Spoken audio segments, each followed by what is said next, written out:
This is Business News English with Oren Andrade. All right, gather round for a cool story.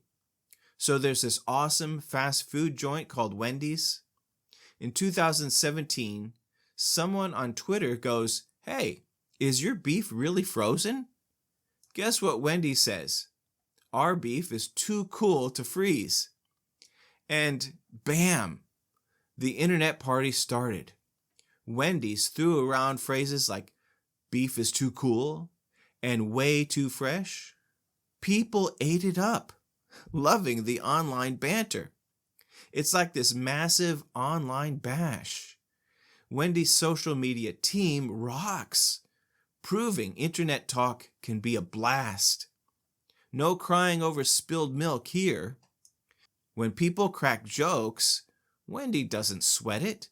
They spice things up instead. Wendy's has become an online sensation, making friends and having a total blast. In the end, the Wendy's store dropped some wisdom.